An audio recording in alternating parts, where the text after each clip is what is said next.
This podcast is sponsored by Talkspace. You know when you're really stressed or not feeling so great about your life or about yourself? Talking to someone who understands can really help. But who is that person? How do you find them? Where do you even start? Talkspace. Talkspace makes it easy to get the support you need. With Talkspace, you can go online, answer a few questions about your preferences, and be matched with a therapist. And because you'll meet your therapist online, you don't have to take time off work or arrange childcare. You'll meet on your schedule, wherever you feel most at ease. If you're depressed, stressed, struggling with a relationship, or if you want some counseling for you and your partner, or just need a little extra one-on-one support, Talkspace is here for you. Plus, Talkspace works with most major insurers, and most insured members have a $0 copay. No insurance? No problem. Now get $80 off of your first month with promo code SPACE80 when you go to Talkspace.com. Match with a licensed therapist today at Talkspace.com. Save $80 with code SPACE80 at Talkspace.com.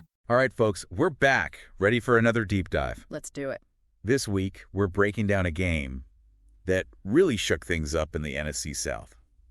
The Falcons' victory over the Buccaneers. A lot to unpack there. Yeah, we're going to look at some game analysis, some expert commentary, see if we can figure out just what happened. Sounds good. Like, what were the turning points? Yeah, and what does this mean for both teams going forward, right?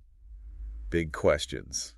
So, anyone who follows football knows the Buccaneers were heavily favored going into this one. Oh, yeah, absolutely. Most people had them pegged for an easy win. Nobody really saw this coming. Especially, the Falcons haven't exactly been setting the world on fire this season. True. But they're quietly putting some pieces together. Yeah, and they're sitting pretty at the top of their division now. Which, nobody predicted, right? Right. So, clearly exceeding expectations. What do you think, what's clicking for them? Well, I think Desmond Ritter's development as a quarterback has been huge. Yeah, he's really coming into his own.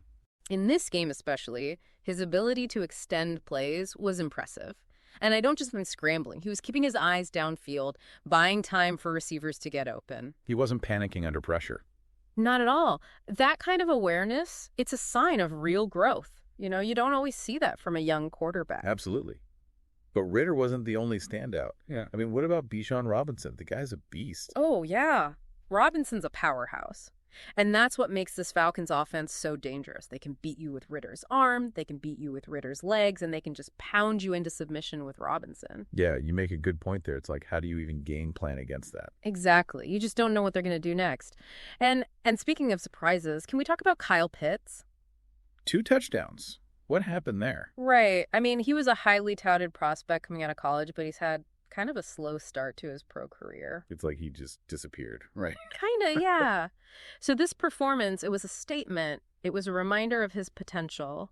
I think he got everyone's attention. Oh, for sure. If Pitts can keep this up, he becomes a major weapon for Atlanta. All right, let's shift gears a little bit. Let's talk defense. Okay. Yeah. Because the Falcons' defense was like a wall in this game. Seriously. Jesse Bates III was all over the field. He had an amazing game. He forced a fumble. A&D got an interception. What? It was like a masterclass in defensive play. That forced fumble, pure hustle, never gave up on the play. Yeah, incredible effort. And the interception. That was all about instincts, understanding of the Bucs' offensive schemes. He read Mayfield like a book and just jumped the route. And those were game-changing plays, for sure. Oh, yeah, for sure. All right, but let's talk about the other side of the ball. The Buccaneers, their offense seemed out of sync. What happened? Yeah, it wasn't pretty. Look, Baker Mayfield had some good moments, but he also made some crucial mistakes, missed throws, some poor decisions. You're saying it just wasn't his day? Pretty much. And their defense. That's usually their strong suit. Right. They just weren't generating turnovers. And that really let the Falcons control the pace of the game.